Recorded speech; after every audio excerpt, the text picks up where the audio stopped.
Halo semuanya, rekan-rekan Ranah Suci Abadi, kita berjumpa kembali di channel My Novel. Sebelum alur ceritanya dimulai jangan lupa subscribe dan nyalakan lonceng notifikasinya, agar tidak ketinggalan dengan update episode terbarunya. Jika suka silahkan like dan share, dan komen. Tanpa lama-lama lagi ayo, kita ke alur cerita. My Novel, Supreme Sword God, Chapter 1873. 3 hari kemudian, Su Yi terbangun dari pencerahan. Setelan langkah Taiwu, benar-benar stabil, tidak ada kesalahan. Aku yang sekarang, meskipun aku adalah peringkat Taiwu, sudah dapat dibandingkan dengan kekuatan tempur generasi ke-6 di puncak. Su Yi membuat keputusan. Wang Ye yang asli, Jian Zun Xianji, secara sewenang-wenang menentukan era, sehingga karakter kontemporer di ranah yang sama tidak bisa mengangkat kepala sama sekali. Bahkan kaisar tak tertandingi dari peringkat Taixuan seperti Sue Xiaozi dan Jiang Taya lebih rendah. Dan sekarang, meskipun Su Yi baru saja menginjakkan kaki di Taijing, kekuatan tempurnya tidak lebih lemah dari Wang Ye di puncaknya. Transformasi seperti itu membuat Su Yi menghela nafas dengan emosi. Dalam kehidupan saya sebelumnya, saya dikalahkan secara fatal dalam pertempuran malam abadi dan harus bereinkarnasi dan dibangun kembali. Sekarang, meskipun saya belum menginjakkan kaki langkah Taixuan, saya telah mampu menandingi kehidupan saya sebelumnya. Bandingkan, di jalan berikutnya, tidak perlu menunggu langkah Taixuan sama sekali. Hanya ketika langkah Taiwu disempurnakan, cukup untuk sepenuhnya melampaui kehidupan sebelumnya. Su Yi tahu bahwa inilah yang ingin dia lihat di kehidupan sebelumnya. Seperti yang dia katakan kepada Howling, tidak peduli apa kehidupan sebelumnya, itu adalah orang yang sama dari awal hingga akhir, itu tidak lebih dari pengalaman hidup yang berbeda. Dalam kehidupan ini, dia adalah Su Xuanjun, Guanzu, Shenmu, Wang Ye, dan Li Fuyu. Tidak mungkin kehidupan sebelumnya menggantikannya. Ini juga waktunya untuk bertemu Li Fuyu. Ketika Su Yi memikirkannya, kesadarannya telah memasuki lautan kesadaran, berubah menjadi jiwa dewa, dan mendekati pedang 9 penjara. Dalam bencana 3 hari, kekuatan Taoisme Li Fuyu terbangun dan terwujud, dan dia juga mengayunkan pedang 9 penjara untuk menakuti para dewa. Su Yi terkejut. Pada saat itulah dia juga menyadari bahwa generasi kelimanya, Li Fuyu, dapat menggunakan pedang 9 penjara untuk bertarung. Di lautan pengetahuan, pedang 9 penjara tetap diam, sama seperti sebelumnya. Perbedaannya adalah hanya ada 5 rantai dewa yang tersisa di pedang 9 penjara. Saya sudah lama menantikan hari ini. Ketika Su Yi mendekat, rantai dewa kelima tiba-tiba bergetar, dan ada suara sejelas air. Jangan dipikirin, itu pasti Li Fuyu. Mengharapkan, Su Yi berpikir, mungkinkah kamu, seperti Wang Ye, memiliki keinginan yang sudah lama tidak terpenuhi, rindu untuk menggantikanku dan terus mengejar jalan. Tanpa diduga, Li Fuyu berkata, tidak, jalan yang saya cari telah rusak, jika Anda menggantinya, mungkin ada lebih banyak kemungkinan, tetapi itu akan terjadi pasti mengarah ke jalan lama, yang tidak ingin saya lihat. Su Yi mau tidak mau terkejut, lalu apa yang kamu harapkan? Saya menantikan reinkarnasi, dan saya berbeda dari saya sebelum kematian saya, tidak hanya jalan yang saya cari berbeda, tetapi juga temperamen dan suasana hati terbaik. Li Fuyu sangat tenang, tidak ada gejolak emosi. Seperti yang dirasakan Su Yi di awal, temperamen Li Fuyu terlalu terpisah, memberi orang rasa keterasingan yang tidak dapat diakses. Setelah memikirkannya sebentar, Su Yi berkata dengan penuh minat, jalannya berbeda, saya bisa memahaminya, tetapi bagaimana dengan temperamen dan suasana hati yang berbeda? Hidupku terlalu membosankan dan membosankan. Li Fuyu berkata, ini ada hubungannya dengan temperamen saya hanya mencari cara ilmu pedang yang melampaui dunia, memotong keluhan dan keluhan dari dunia, abaikan perselisihan dunia, dan datang sendiri dalam hidupku. Pergi sendiri, jika ada halangan, itu akan dipatahkan dengan satu pedang, dan jika ada belenggu, itu akan dipatahkan dengan satu pedang. Saya tidak pernah peduli tentang apapun selain latihan spiritual. Seumur hidupku, saudara-saudaraku meninggal ketika aku masih muda, dan aku tidak punya teman atau orang yang aku suka, karena di jalan, aku hanya mencari jalan, dengan pedang. Adapun musuh dalam hidupku, hampir semuanya mati di bawah pedangku, hanya beberapa musuh para dewa masih hidup, tetapi saya tidak pernah peduli dan membenci mereka. Karena saya tahu bahwa kegagalan membunuh mereka adalah masalah jalur kendo yang saya tempuh, bukan karena mereka terlalu kuat untuk dikalahkan. Omong-omong, bahkan 4 murid yang pernah saya terima berpikir bahwa saya, seorang guru, tidak dapat didekati. Memang demikianlah masalahnya. Nama itu tidak layak disebut nama. Inilah aku. Tetapi juga karena ini, ketika saya melihat kembali kehidupan saya menemukan bahwa tidak ada yang perlu diingat kecuali kendo yang bisa diucapkan. Mendengar kata-kata ini, Su Yi mau tidak mau tercengang. Saya harus mengatakan bahwa hidup Li Fuyu memang terlalu membosankan, seolah-olah dia tidak memiliki emosi dan keinginan, dia telah menghabiskan seluruh hidupnya mencari ilmu pedang sendirian. Namun, mungkin justru karena inilah jalur kendonya begitu kuat. Terpesona, Tetapi carilah jalan dan berkonsentrasilah pada kendo sepanjang hidupmu, untuk memoles ujung pedang yang paling menakutkan. Singkatnya, jangan gila. Dalam hal ini, Sui merasakan kekaguman yang luar biasa. Orang-orang hidup di dunia, cinta, benci, sebab dan akibat, hiruk-pikuk. Tidak bisa mencintai, benci berpisah, benci bertemu, tidak bisa berdamai. 7 emosi dan 6 keinginan menjalin benar dan salah. Li Fuyu pun mengalami semua ini. Namun, dia terobsesi dengan kendo, dan dia tidak pernah memperhatikan hal-hal ini, jadi dia sangat menyendiri. Sui bertanya, apakah kamu menyadari bahwa selain kendo, hidupmu sangat membosankan sehingga kamu memiliki penyesalan di hatimu? Tidak, Li Fuyu berkata, saya memiliki temperamen yang tertutup, dan saya tidak dekat dengan orang. Meskipun saya telah dengan kesepian sepanjang hidup saya bahagia di dalamnya. Penyesalan. Sui terkejut, tetapi mengapa Anda mengharapkan saya dan Anda memiliki temperamen dan suasana hati yang berbeda? Li Fuyu sangat sederhana, karena aku tidak ingin kamu menjadi aku yang kedua. Kalau begitu, bukankah akan lebih membosankan? Sui berpikir sejenak dan mengangguk, itu benar, sejujurnya, bahkan jika kamu tidak berharap banyak, aku tidak akan pernah membiarkanmu menggantikanku, mungkin. Li Fuyu berkata, inilah yang ingin saya katakan. Jika Anda secara paksa mengintegrasikan kekuatan Taoisme saya, Anda akan digantikan oleh saya. Sui, dia mengangkat alisnya dan hendak mengatakan sesuatu. Li Fuyu melanjutkan, ketika Anda menginjak langkah Taixuan, saya akan memberi Anda kekuatan Taoisme tanpa syarat, pada saat itu, Anda tidak boleh terpengaruh olehku lagi. Sui berkata, mengapa harus menunggu sampai saat itu?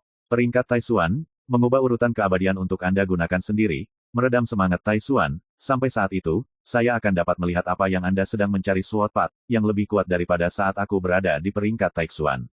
Suara Li Fuyu datar, jika kamu tidak sebaik saya saat itu, bahkan jika kamu mengintegrasikan kekuatan Taoismeku, kamu ditakdirkan untuk tidak mungkin melampaui saya di masa depan.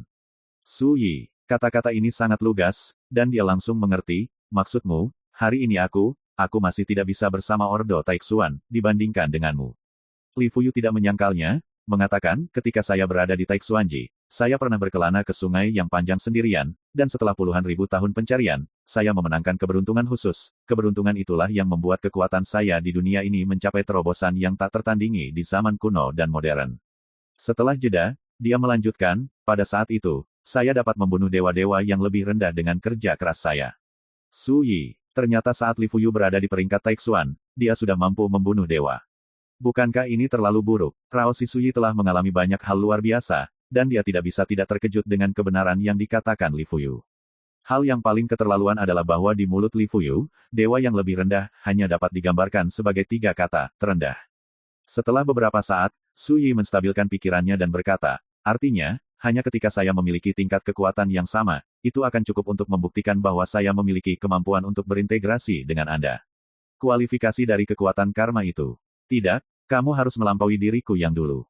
Li Fuyu berkata, namun, Anda tidak perlu merasa tertekan tentang ini. Anda sekarang jauh lebih kuat daripada ketika saya berada di level Taiwu. Ketika Anda kultivasi saat menerobos ke peringkat Taixuan, seharusnya ada harapan besar untuk melampaui kekuatan tempur terkuat saya di peringkat Taixuan. Sui tertawa dan berkata, saya cukup yakin tentang itu. Entah mengapa, dia membandingkan Wang Ye dan Li Fuyu dalam pikirannya. Ketika Wang Ye berada di puncaknya, meskipun dia tidak pernah cukup menantang langit untuk membunuh para dewa yang lebih rendah, dia juga pernah mendominasi dunia peri dan menguasai sebuah era. Sayangnya, pada saat kritis untuk mundur, Wang Ye diserang oleh sekelompok musuh yang tak tertandingi, sehingga ia harus bereinkarnasi dan membangun kembali. Jika tidak, Wang Ye mungkin tidak bisa dibandingkan dengan Li Fuyu. Segera, Sui bertanya, ngomong-ngomong, bolehkah saya bertanya, pada tingkat apa basis kultivasi Anda sebelum reinkarnasi Anda? Li Fuyu berkata, tidak menarik lagi untuk mengatakan ini, dan mau tak mau rasanya membual. Ketika Anda menggabungkan kekuatan Taoisme saya di masa depan, akan jelas. Sui, dia masih tidak mau dan berkata, lalu mengapa kamu bereinkarnasi? Li Fuyu berkata, saya kalah di tangan beberapa musuh besar, dan pada saat itulah saya akhirnya menyadari bahwa ada masalah dengan ilmu pedang saya, dan aku mati dengan benar. Tempat untuk mati. Sui terdiam. Orang ini dibunuh oleh musuh, tapi dia sepertinya tidak peduli sama sekali. Sui bertanya lagi, seberapa kuat para dewa yang membunuhmu? Dia mencoba membuat perbandingan berdampingan untuk membandingkan seberapa kuat Li Fuyu di puncaknya. Li Fuyu tetap saja kecewa. Setelah mengintegrasikan kekuatan Taoismenya, dia secara alami akan tahu. Yah, aku tidak menanyakan itu. Suyi menggosok alisnya dan berkata, bagaimana denganmu, apakah ada yang ingin kamu katakan padaku? Dia telah menyadari bahwa Li Fuyu terlalu malas untuk menjawab apapun yang dapat diketahui dengan mengintegrasikan kekuatan Taoisme Li Fuyu. Tapi sekali lagi, dalam hal kemalasan, dia sangat mirip dengan Li Fuyu. Li Fuyu berkata, ketika Anda memiliki kemampuan untuk mengintegrasikan kekuatan Taoisme saya akan memberitahu Anda sesuatu. Suyi, dia akhirnya mengerti betapa membosankan dan membosankannya Li Fuyu generasi kelima. Sikap seperti itu memang seperti penilaian Li Fuyu terhadap dirinya. Tidak manusiawi. Suyi juga akhirnya menyadari mengapa para murid pedang Kaisar Howling Wind itu merasa bahwa guru Li Fuyu begitu jauh dari jangkauan dan tidak dapat didekati. Karena, dia pria yang bisa bicara sampai mati. My Novel, Supreme Sword God, Chapter 1874. Suyi berdiri di depan monumen Chaos Xiandao. Dia memutuskan untuk pergi. Pertama, saya berencana untuk kembali ke reruntuhan Istana Naga untuk melihat kondisi Qilong Daojun. Kedua, saya memutuskan untuk pergi ke Big Xiao Immortal Palace. Sebelum memasuki Gunung Lingsu, dia meminta pembangkit tenaga listrik peringkat Taiwu dari Istana Abadi Big Xiao untuk kembali dan menyebarkan berita, mengatakan bahwa dia akan segera pergi ke Istana Abadi Big Xiao. Jalan-jalan, saya berencana untuk bertemu musuh kehidupan sebelumnya, Kaisar Kongslayer. Suyi tidak akan pernah mengingkari janjinya. Sekarang, dia telah tinggal di Gunung Lingsu selama sebulan, dan inilah saatnya untuk pergi. Pernahkah Anda bertanya-tanya? Suyi melihat bahwa perahu yang terbalik tidak jauh. Tidak, sosok angin melolong muncul dari perahu penutup langit. Setelah kamu menyatu dengan karma tuanku, mungkin. Aku benar-benar bisa berpikir jernih. Suyi sekilas melihat bahwa Howin masih tidak mau menerima kenyataan bahwa dia adalah tuannya. Baiklah, Suyi tidak memaksakan diri untuk menceritakan keputusannya untuk pergi. Howling Wind terdiam sejenak, lalu berkata, bagaimana aku akan menemukanmu di masa depan? Suyi tersenyum santai dan melemparkan jimat rahasia ke Howling Wind. Dengan benda ini, kamu dapat menemukanku. Howling Wind menyingkirkan jimat rahasia, jelas jauh lebih mudah, berkata, untuk waktu yang lama, saya akan mundur di Gunung Lingsu untuk membentuk kembali Dao jika kamu tidak memiliki tubuh, kamu tidak perlu menutupi kapal langit, kamu mungkin juga mengambil harta ini untuk pertahanan diri. Petik 2. Suyi menggelengkan kepalanya dan menolak, tidak, lebih baik bagimu untuk menyimpannya. Jika musuh menyelinap ke Gunung Lingsu, itu juga dapat membantumu menyelesaikan masalah bahaya. Berbicara, dia mengingat satu hal, mengeluarkan token yang diubah oleh Lei Ze dan sekumpulan relik Gunung Lingsu, dan menyerahkannya kepada Rin di udara. Feng, menasihati, di masa depan, biarkan Lei Ze menemani Anda, harta itu dapat membantu Anda membentuk kembali tubuh, dan juga dapat membantu Lei Ze memperbaiki jiwa. Setelah itu, dia melambaikan tangannya dan melayang pergi. Namun menyaksikan sosoknya menghilang, dan bergumam dalam hatinya, jika itu tuannya, dia tidak akan begitu ditegur, orang tuanya. Dia menghela nafas. Suyi saat ini, bagaimanapun juga, bukan tuannya. Meninggalkan Gunung Lingsu, setelah Suyi kembali ke dunia luar, dia langsung merasakan bahwa ada bencana yang menyedihkan dalam kekosongan kekuatan negeri dongeng. Itulah nafas, bencana Tuhan. Di zaman air terjun abadi, para dewa bergandengan tangan untuk menyusun aturan surga di negeri dongeng, yang secara khusus menargetkan dan menyerang orang-orang di dunia. Sepertinya, seperti yang dikatakan Sining, kekuatan bencana ini secara bertahap melemah. Suyi diam-diam berkata, dia sekarang berada di level Taiwu, tetapi selama dia menarik napas, dia tidak akan menjadi sasaran kekuatan bencana Tuhan. Ini cukup membuktikan bahwa kuasa Tuhan semakin melemah. Sebelum perubahan, para master hebat tingkat Taiwu hanya bisa mundur dan tidak berani menunjukkan jejak mereka di dunia sama sekali. Menurut situasi ini, dalam 3 hingga 5 tahun, bencana ilahi ini akan benar-benar hilang. Pikir Suyi, dia bertanggung jawab atas kekuatan reinkarnasi, dan dia tidak takut pada bencana ilahi. Setelah melangkah ke Taijing, jauh lebih sulit dan sulit untuk membuat basis kultivasi meningkat pesat. Jika Anda hanya mengandalkan latihan yang tekun, apalagi 3 atau 5 tahun, bahkan ribuan tahun, Anda mungkin tidak dapat berkultivasi sepenuhnya dari Taiwu hingga Taixuan. Oleh karena itu, Suyi hanya bisa fokus mencari peluang. Namun, kini dia tidak terburu-buru. Selain itu, bahkan jika tidak ada kesempatan, pergilah dan bunuh keberuntungan. Terkait bayi, menghancurkan mereka tidak hanya balas dendam, mengakhiri keluhan, tetapi juga mendapatkan harta yang dibutuhkan untuk budidaya. Dapat dikatakan membunuh 2 burung dengan 1 batu. Tentu saja, Suyi hanya merencanakan hal-hal ini saat ini, dia tidak akan terlalu terburu-buru. Nasinya harum saat dimakan 1 suap. Menelan kurma utuh, ditakdirkan untuk menjadi hambar. 2 hari kemudian, Suyi kembali ke reruntuhan Istana Naga. Qilong Daojun masih berkultivasi di Longding leluhur, dan tidak ada tanda-tanda kebangkitan. Ini normal. Demikian pula, bagi setiap kultivator, sangat umum untuk mundur selama ribuan tahun pada suatu waktu. Dan Suyi, bagaimanapun, adalah contoh unik di dunia.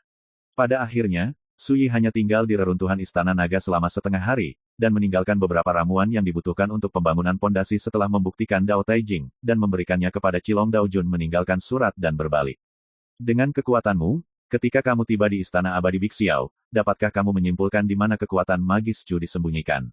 Dalam perjalanan ke Istana Abadi Bixiao, Suyi bertanya. Buku sebab dan akibat melayang di telapak tangannya, dan dua kata muncul di salah satu halaman, tidak. Suyi mengangkat alisnya dan berkata, lalu kenapa aku menginginkanmu? Buku sebab akibat, hampir mati tersedak oleh kalimat ini. Apakah ini terlalu tidak kompeten? Nama keluarga adalah Su. Kursi ini adalah harta karun zaman ini, dan ia mengontrol aturan sebab dan akibat. Ting Chengshen, bahkan Lanteren Buddha, tidak punya kesempatan untuk membawaku ke tangannya. Buku sebab akibat jelas marah, dan baris kata-kata marah muncul di halaman, apa hakmu untuk meremehkan kursi ini? Suyi mendengus, dan berkata, bisakah kamu bertarung seperti perahu yang menutupi langit dan pedang yang hanya beberapa meter jauhnya? Kitab sebab akibat, siapa yang tidak tahu bahwa ia bertanggung jawab atas sebab akibat, dan sama sekali tidak pandai berkelahi? Suyi menghela nafas, saya pikir Anda bertanggung jawab atas sebab dan akibat. Anda dapat melihat dan memanfaatkan sebab dan akibat dari pencemaran orang lain, dan bahkan membiarkan mereka yang mencoba membawamu pergi. Apakah terlalu mengecewakan bahwa kamu telah diserang oleh kekuatan karma, tetapi kamu tidak dapat menemukan siapapun? Buku sebab akibat dipukul sangat keras, dan seluruh tubuhku gemetar karena marah. Ini semua karenamu, sebuah anomali. Suyi terkejut, apa maksudmu? Saya katakan tadi, karena Anda tidak terikat oleh sebab dan akibat, jadi semua orang dan hal yang berhubungan dengan Anda akan memiliki variabel yang tidak dapat diprediksi. Kitab sebab akibat dijelaskan dengan cepat. Seperti perjalanan ke Istana Abadi Bixiao ini, hidup dan mati aliran Tao ini tidak ada dalam pikiran Anda. Anda ingin mereka hidup, mereka pasti bisa, tidak mati. Anda ingin mereka mati, mereka ditakdirkan untuk mati. Ini adalah variabel yang tidak dapat saya prediksi. Terserah Anda untuk memutuskan. Daripada melakukan hal lain yang tidak ada hubungannya denganmu, aku secara alami dapat menggunakan kekuatan sebab dan akibat untuk menyimpulkan akhir yang pada akhirnya akan mereka tuju, dan tidak akan ada variabel sama sekali. Pada analisis akhir, itu semua karena nomor ganjilmu, yang membuatku tampak tidak berguna, jadi bagaimana kamu memintaku untuk membantumu? Terdapat dendam dan dendam yang mendalam dalam kata-kata itu. Suyi memikirkannya dan langsung mengerti. Rahasia surga tidak dapat dibocorkan, dan sebab akibat memiliki nomor tetapnya sendiri. Ini melibatkan jumlah takdir yang sangat tidak jelas dan tertinggi. Sama seperti aksi yang pergi ke reruntuhan Istana Naga, dengan kekuatan kitab karma, sudah cukup untuk menyimpulkan nasib mereka yang kuat yang memasuki reruntuhan Istana Naga sebelumnya. Tapi karena partisipasi saya, semuanya berubah. Segera, Suyi mengingat sebuah contoh dari kitab karma. Dalam sebuah sebab dan akibat setiap orang seperti jaring kusut, saling terkait satu sama lain, meski ada yang berbeda segala macam perubahan, tetapi pada akhirnya di jaring besar ini, tidak ada yang bisa melarikan diri, ada angka tertentu. Buku kausalitas, seperti laba-laba dalam jaring besar, dapat memprediksi dan mengontrol perubahan setiap utas kausal, dan juga dapat menenun karma kausal dengan sendirinya.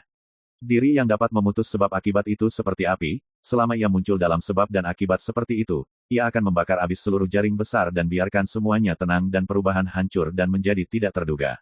Adapun buku karma seperti laba-laba juga akan tertahan dengan sendirinya. Setelah memikirkan hal ini, Suyi tidak bisa tidak merasa semakin menyesal, dengan mengatakan, dalam analisis terakhir, meskipun kamu adalah salah satu harta karun 9 rahasia kekacauan, kamu bisa jatuh ke tanganku, tetapi tidak berguna.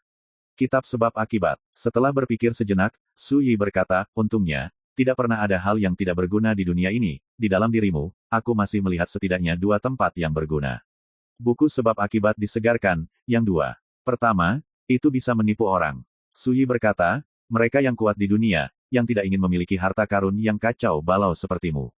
Tetapi selama mereka menganggap Anda sebagai miliknya ya, Anda akan diserang oleh karma-karma.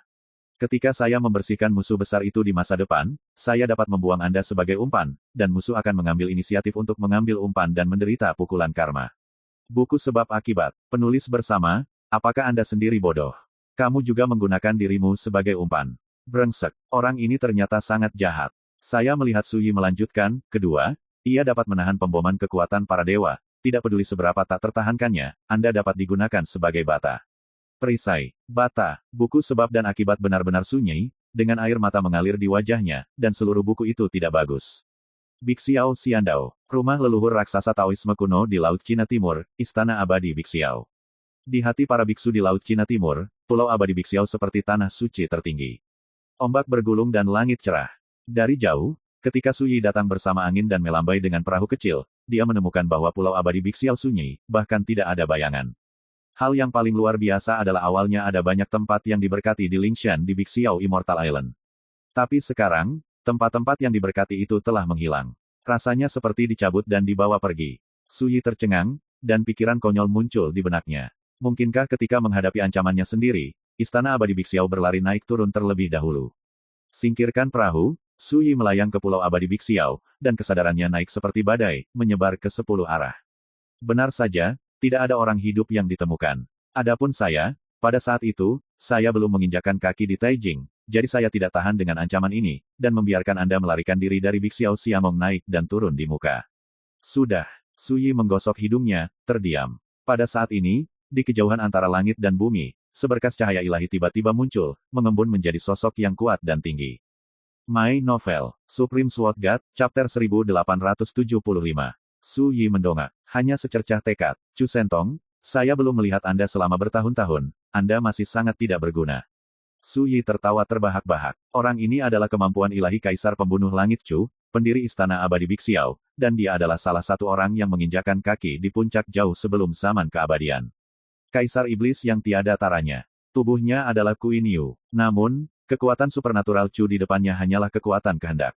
Chu Sentong tidak peduli dengan ironi Suyi. Dia tampak rumit dan menghela nafas, tentu saja, kamu tiran telah kembali. Suyi mengeluarkan kendi, menyesap, dan berkata, apakah kamu begitu takut padaku? Chu Sentong tersenyum dan berkata, tidak perlu takut, lelaki tua sepertiku hanya jauh lebih baik daripada siapapun di negeri dongeng ini. Kamu tiran itu menakutkan. Suyi berkata, jadi, setelah mengetahui bahwa saya akan datang ke Istana Abadi Bixiao, Anda memerintahkan semua orang untuk mengungsi. Bagus. Chu Sentong berkata dengan santai, tidak hanya orang-orang dari Istana Abadi Bixiao, tetapi juga orang-orang dari klan Roh Queen Yu telah dievakuasi. Suyi berkata dengan bingung, Istana Abadi Bixiao didukung oleh Yang Mulia Dewa Sunyi Surgawi, dan sekarang dia masih melakukan sesuatu untuk putra Dewa Jin Suliu, apakah dia masih takut aku datang ke pintu? Dia awalnya berpikir bahwa ketika dia datang ke Istana Abadi Bixiao untuk alasan ini, pasti ada banyak formasi pembunuhan di sini, dan bahkan Chu Sentong mungkin mengungkapkan jejaknya, secara pribadi. Namun kenyataan berbanding terbalik dengan ekspektasinya. Chu Sentong berkata ringan, jika kamu tidak tahan, kamu akan membuat rencana besar. Di reruntuhan Istana Naga, kamu pernah bekerja dengan Dewi Sining membuat banyak karakter anak dewa sangat menderita, dan menghancurkan kehidupan sejumlah besar Raja Taiwu dan Raja Abadi. Dalam keadaan seperti itu, mengetahui bahwa Anda akan membalas dendam, bagaimana saya bisa cukup bodoh untuk melakukannya? Membuat semua orang menunggu di sini. Dia merencanakan dan memprediksi hal-hal seperti dewa, dan ada sedikit ejekan terhadap Suyi di antara mata dan kata-katanya. Ini membuat Suyi tertawa, dan berkata, kamu melarikan diri karena takut akan pertempuran sebelumnya, dan kamu telah kehilangan semua muka, tetapi kamu berpuas diri. Kamu telah hidup selama bertahun-tahun, tetapi Anda dapat tumbuh sedikit, tidak ada apa-apa. Chu Sentong tidak peduli. Dia melihat ke atas dan ke bawah ke arah Suyi, dan berkata, aku akan meninggalkan tekadku untuk menunggu di sini, bukan untuk berdebat denganmu, seorang tiran. Suyi berkata, kalau begitu bicaralah secara langsung. Chu Sentong mengangguk, matanya tiba-tiba menjadi main-main, dan berkata, lebih dari sebulan kemudian, kepala sekolah sekte Taiking, kini, akan berada di Lingzhou di Middle Earth. Pernahkah Anda mendengar tentang mengadakan konferensi dan membangun kembali pengadilan abadi pusat? Suyi berkata, aku mendengar sedikit. Chu Sentong tertawa, kalau begitu kamu harus bisa menebak bahwa masalah ini ditujukan padamu. Lagi pula, di masa lalu, tidak peduli siapa otoritas pusatnya. Tuan Pengadilan Abadi, Anda harus menganggukkan kepala Anda. Kini baru saja menyatakan perang terhadap Anda. Suyi berkata dengan ringan, apakah ini yang ingin kamu katakan? Tidak. Chu Sentong tersenyum dan menggelengkan kepalanya, saya hanya ingin memberitahu Anda bahwa pada konferensi ini, Zine akan melakukan upacara pengorbanan besar. Selama bertahun-tahun, mereka yang terkait dengan Wang Ye Anda akan dianggap sebagai pengorbanan dan dibantai di tempat. Mata Suyi sedikit menyipit, apakah ini ancaman bagiku? Chu Sentong menggelengkan kepalanya lagi, tidak, siapapun yang tahu temperamen Anda tidak akan tahu bahwa Anda tidak pernah takut akan ancaman apapun. Saat itu, apakah Anda akan melakukannya? Pergi ke, upacara pengorbanan ini akan dilakukan. Berbicara, dia tidak bisa menahan tawa lagi, matanya penuh schadenfreude. Ekspresi Suyi sama acuhnya seperti sebelumnya, tidak tergerak, hanya itu yang ingin kamu katakan. Tidak, dua hal lagi. Chu Sentong mengelus jenggotnya, pada konferensi ini, 9 iblis asing mengirim utusan untuk berpartisipasi. Suyi mengerutkan kening, kini dan alien iblis berkolusi. Chu Sentong tersenyum dan berkata, jangan marah, jika kamu marah, tubuhmu akan buruk. Setahu saya, dalam upacara mendirikan pengadilan abadi pusat, Kinirvana akan menandatangani kontrak dengan utusan iblis asing untuk membagi negeri dongeng, 16 benua Tianguan, kepada iblis asing. Iblis asing akan setuju, dan mulai sekarang, mereka akan hidup berdampingan secara damai dengan dunia abadi dan tidak akan melakukan kejahatan lagi. Ketika kontrak ini ditandatangani, hanya akan ada 33 benua yang tersisa di 49 benua di negeri dongeng. Setelah itu, dia menatap Suyi. Seolah-olah mencoba melihat kemarahan dan lepas kendali dari ekspresi Suyi. Tapi pada akhirnya, dia kecewa, dan ekspresi Suyi tidak menunjukkan gelombang. Ini membuat Chu Sentong mengerutkan kening, 1 inci gunung dan sungai adalah 1 inci darah. Mengingat kembali ke tahun-tahun lalu, dunia negeri dongeng dan alien, iblis telah bertarung dan bertarung selama beberapa tahun yang tidak diketahui. Heaven Pass, saya tidak tahu berapa banyak tulang pahlawan abadi yang terkubur. Perseteruan berdarah seperti itu, tidak apa-apa untuk tidak membalas. Kini bahkan mencoba menyerahkan tanah dan bertanya untuk perdamaian, menyerahkan tanah 16 benua, kamu tidak marah sama sekali. Dalam kesannya, yang paling dipedulikan Wang Ye dalam hidupnya adalah keselamatan 9 jalan surgawi di alam abadi, dan yang paling dibencinya adalah alien. Iblis. Dan yang paling dibenci adalah pengkhianat yang bekerja sama dengan setan asing. Dia mengira Wang Ye akan marah dan bahkan kehilangan kendali atas emosinya. Tapi semua ini tidak terjadi, yang membuat Chu Sentong tidak mau. Surga ingin dia mati, dia akan membuatnya gila. Suyi berkata dengan nada datar, apa yang dia setujui, bukan berarti orang lain setuju, apalagi, selama aku di sini, semua ini akan rusak. Itu akan terjadi, mengapa saya harus marah? Chu Sentong tidak bisa menahan tawa, biarkan saja masa lalu, aku yakin kamu bisa menghentikan semua ini, tapi itu hanya karena kamu sekarang, hehe. Kata-kata itu tidak selesai, hanya cibiran. Ini adalah penghinaan dan penghinaan yang diam-diam. Suyi tidak membantah. Dia bisa melihat bahwa Chu Sentong sedang menguji dirinya sendiri untuk melihat seberapa percaya diri dia menghadapi masalah yang begitu sulit. Jadi, Suyi hanya tersenyum dan berkata, ini yang kedua, apa yang ketiga? Chu Sentong jelas sedikit tidak senang dengan sikap tenangnya, dan alisnya berkerut tanpa terlihat. Segera, dia menstabilkan pikirannya dan berkata, hal ketiga terkait dengan menjadi dewa. Suyi mendengus dan berkata, bagaimana kamu mengatakan ini? Chu Sentong berkata dengan santai, sejauh yang saya tahu, beberapa bulan yang lalu, Anda baru menyadari ranah Raja Abadi. Pertarungan yang kuat satu sama lain, tapi, dasar kultivasinya terlalu lemah. Ini juga hancur, kamu akan kehilangan kesempatan untuk menjadi dewa. Berbicara, dia tidak bisa menahan senyum. Pada akhirnya, dia malah tertawa terbahak-bahak, 3 atau 5 tahun kemudian, jalan untuk menjadi dewa akan muncul, kamu adalah Raja Peri, kualifikasi apa yang kamu lakukan? Kamu harus bertarung, dan untuk orang tua seperti saya, itu berbeda. Dia memandang Suyi sambil tersenyum, tahun-tahun berlalu, aku menghindari malapetaka era kejatuhan abadi, dan akhirnya aku menunggu sampai sekarang, aku telah mempersiapkan masalah pembuktian Tao dan menjadi dewa, dan sekarang saya memiliki keyakinan penuh bahwa selama jalan untuk menjadi dewa muncul, saya pasti akan dapat menyalakan api para dewa dan menjadi dewa. Berbicara, alis dan matanya menunjukkan ekspresi antisipasi, pada saat itu, saya akan menjadi dewa di atas keabadian. Tinggi di atas, bahkan jika itu adalah yang tertinggi puncak di mataku, kamu tidak berbeda dengan semut. Mata Suyi aneh, lelaki tua ini sangat bahagia, ternyata dia pikir dia akan kehilangan kesempatan untuk menjadi dewa. Chu Sentong mengangkat jarinya dan menunjuk Suyi, Wang Ye, jangan berpura-pura seperti kamu bukan apa-apa, kamu seharusnya tahu lebih baik dariku, dunia para dewa dan keabadian. Sungguh perbedaan yang besar. Kamu tahu, hal yang paling membuatku bahagia adalah ketika kamu kembali, kamu kehilangan kesempatan untuk menjadi dewa. Hahaha. Dia tertawa lagi, dan ekspresinya penuh dengan schadenfreude. Saat itu, apa yang akan kamu lawan denganku, Wang Ye? Hanya berdasarkan itu, budidaya Raja Abadi. Suyi memandang Chu Sentong seperti orang bodoh, dan berkata, apa yang akan terjadi dalam 3 atau 5 tahun, semuanya masih penuh variabel. Apakah kamu tertawa seperti idiot? Chu Sentong tertawa lebih keras, lihat, kamu sedang terburu-buru. Aku tidak takut untuk memberitahumu, orang tua dari Sue Xiaoxi, Jiang Tai, dan Nanping Tian, tetapi mereka semua seperti saya, mencoba menjadi dewa, dan mereka semua menunggu untuk melihat lelucon Wang Ye Anda. Suyi tiba-tiba berkata, kamu berkata, jika aku membunuhmu sebelum jalan untuk menjadi dewa muncul, apakah itu akan menjadi hal yang paling menyakitkan di dunia bagimu? Penting. Chu Sentong tiba-tiba berhenti tertawa. Langsung, matanya bercanda berkata, tidak perlu mengatakan omong kosong semacam ini. karena kamu tidak bisa melakukannya sama sekali. Aku menunggu jalan untuk menjadi dewa muncul, dan sebelum itu, bahkan jika kamu menemukan keberadaan semua orang di Istana Abadi Bixiao, kamu ditakdirkan untuk tidak menemukanku. Su Yi berkata dengan acuh tak acuh, jaring langit luas, jarang tetapi tidak ada kelalaian, tidak peduli apa yang Anda katakan sekarang, Anda takut tidak akan mendengarnya, jadi tunggu dan lihat saja.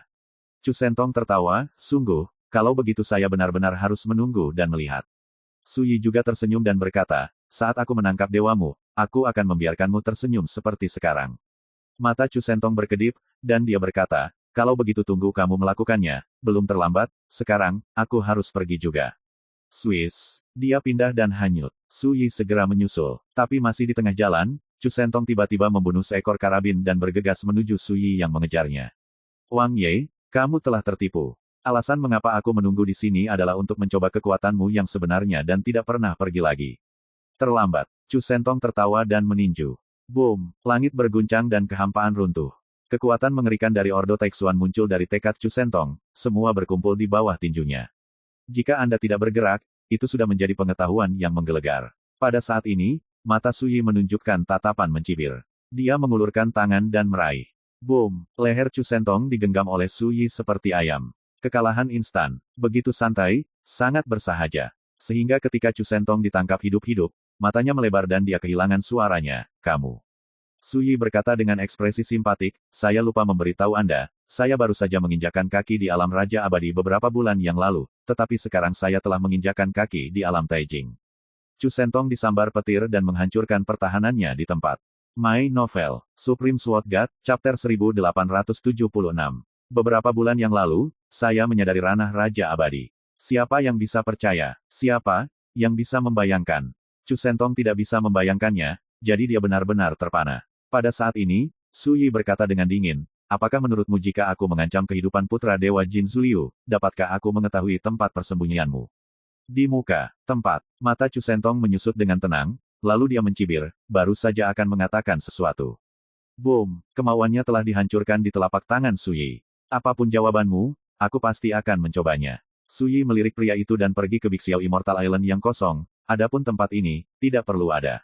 Dia berbalik dan pergi, mengaum dengan perahu kecil. Di kapal datar, Su Yi meregangkan anggota tubuhnya, berbaring malas di buritan, matanya sedikit menyipit, dan ada kendi di sebelahnya, dan dia santai. Dan dalam benaknya, dia memikirkan kata-kata yang dia ucapkan kepada Chu Sentong. Tidak lebih dari 3 berita berharga. Pertama, pada upacara akbar pembangunan kembali Central Immortal Court, yang akan digelar lebih dari sebulan, serangkaian karya kepala sekolah Sekte Taiking, kini hal-hal yang paling mungkin datang kepada Anda. Mengorbankan nyawa orang-orang yang terkait denganku, atau menandatangani perjanjian dengan utusan iblis asing untuk menyerahkan 16 benua Tianguan kepada iblis asing. Kor, semua untuk memaksanya muncul selangkah demi selangkah. Kedua, mantan musuh seperti Chu Sentong telah mempelajari cerita dalam dan tata letak terkait dengan rekonstruksi pengadilan abadi pusat. Tapi orang-orang tua ini mungkin tidak akan terlibat secara langsung, tetapi berencana untuk melihat api dari sisi lain. Dan alasan mengapa mereka begitu sabar adalah menunggu jalan menjadi dewa dalam 3 atau 5 tahun. Dibandingkan dengan peristiwa besar seperti berkhotbah dan menjadi dewa, mereka tidak akan pernah muncul karena hal lain. Ini juga berarti akan sulit baginya untuk membersihkan bekas musuhnya tersebut. Lagi pula, tidak ada bedanya dengan mencari jarum di tumpukan jerami jika orang-orang tua itu bersembunyi. Ketiga, sejauh ini, tidak ada yang tahu apa yang terjadi di Laut Es Yuanqi dan Gunung Lingsu. Beri jalan. Ini bisa dilihat dari reaksi Chu Sentong, pihak lain selalu mengira bahwa dia baru menginjakan kaki di alam Raja Peri beberapa bulan yang lalu, dan dia tidak pernah memikirkannya, itu, bahkan ketika dia berada di alam Raja Abadi, dia membunuh 2 karakter tingkat anak dewa. Saya tidak menyangka bahwa hanya dalam beberapa bulan, saya telah membuktikan alam Dao. Petunjuk ini penting. Chu Sentong seperti ini, jadi mengapa yang lain tidak? Pada analisis terakhir, kognisi dunia sendiri masih terjebak dalam aksi menuju reruntuhan Istana Naga. Di antara 3 petunjuk ini, hanya yang pertama yang paling penting, dan Chu Sentong benar, tidak peduli masa lalu atau sekarang, tanpa izin saya, siapapun dapat jangan pernah berpikir untuk membangun kembali pengadilan abadi pusat. Su Yi memikirkannya, mengambil kendi dan menyesapnya. Sebagai tanggapan atas rekonstruksi pengadilan abadi pusat oleh kepala sekolah Sekte Taiking, dia mungkin dapat menyimpulkan bahwa Qi Fang harus dipersiapkan dengan baik dan mengamankan kemenangan sebelum dia berani mengumumkan kepada dunia, tunjukkan jari pada diri sendiri. Mungkin, orang tua seperti Sue Xiaozi, Jiang Taiya, Chu Sentong, Nan Pingtian tidak akan terlibat, tetapi di balik kejadian ini, Pasti ada ide mereka. Lagi pula, orang-orang tua ini paling tahu temperamen dan perilaku Wang Ye. Lalu, sarana dan kekuatan seperti apa yang akan disiapkan lawan untuk mengamankan kemenangan? Dipastikan pihak lain telah mengumpulkan semua informasi terkait dirinya dengan sekuat tenaga. Dan, mengetahui semua yang terjadi di reruntuhan Ryugu, hanya setelah itu, Anda dapat dengan hati-hati merencanakan permainan pembunuhan melawan diri sendiri. Dan kamu tahu, saat itu kamu hanyalah negeri dongeng. Memikirkan hal ini, lengkungan lucu muncul di bibir Suyi. Sayangnya, mereka memiliki banyak perhitungan, dan mereka ditakdirkan untuk tidak pernah membayangkan bahwa hanya dalam beberapa bulan, dia telah menginjakan kaki di Taijing. Selain itu, Suyi secara kasar dapat menebak bahwa pasti akan ada karakter anak dewa yang terlibat dalam upacara pembangunan kembali pengadilan abadi pusat. Lagi pula, sebagian besar pria dari domain dewa melihat diri mereka sebagai target kematian. Bagaimana mereka bisa berdiri dan menonton acara sebesar itu? Mundur selangkah, bahkan jika karakter anak dewa ini tidak berpartisipasi, mereka akan mengirim orang-orang kuat di sekitar mereka untuk bergabung. Selain itu, tidak menutup kemungkinan bahwa pihak lain akan mengatur agar beberapa karakter level Taixuan menyergap, dan bahkan tidak yakin, kekuatan iblis eksotis juga akan tercampur. Bagaimanapun, pada konferensi ini, Zine akan menandatangani kontrak dengan utusan setan asing, yang cukup untuk menunjukkan bahwa agama Taiking telah diam-diam berkolusi dengan setan asing bersama-sama. Dan tahukah Anda, di masa lalu, iblis asing menganggap kehidupan sebelumnya Wang Ye sebagai musuh nomor 1. Sekarang aku punya kesempatan untuk bunuh diri, bagaimana bisa alien demon melewatkannya? Oh, konferensi semacam itu telah mengumpulkan begitu banyak kekuatan, dan rencananya hanya untuk berurusan dengan diri saya sendiri, tetapi saya benar-benar tersanjung. Suyi tertawa kecil, matanya penuh kilau dingin, kalau begitu ambil kesempatan ini dan bunuh dia untuk kesenangan. Dia tidak berpikir lagi, dia mengangkat kendi dan meminum semuanya. Timur alam abadi, kota abadi Siwu. Kota ini berbatasan dengan Laut Cina Timur, dan Zenlongfang, salah satu dari 3 pasar gelap utama di negeri dongeng, terletak di kota ini. Beberapa bulan yang lalu, Suyi berangkat dari kota Siwu ke kedalaman Laut Cina Timur. Saat itu, dia belum menjadi Raja Peri. Sekarang, ketika dia kembali, dia telah menginjakan kaki di Taijing. Hanya dalam beberapa bulan, transformasi dalam kultivasi tidak sama. Di sebuah restoran bernama Liu Xia. Di atas meja di depan Suyi, ada sepanci anggur, 4 lauk pauk, dan segelas anggur. Anggurnya penuh, dan anggurnya bersinar dengan kilau seperti ember biru tua. Suyi mengangkat gelasnya dan meminumnya, langsung seperti nyala api ke tenggorokannya. Bagian tengahnya penuh dengan aroma mellow dan lembut, dan aftertaste-nya tidak ada habisnya.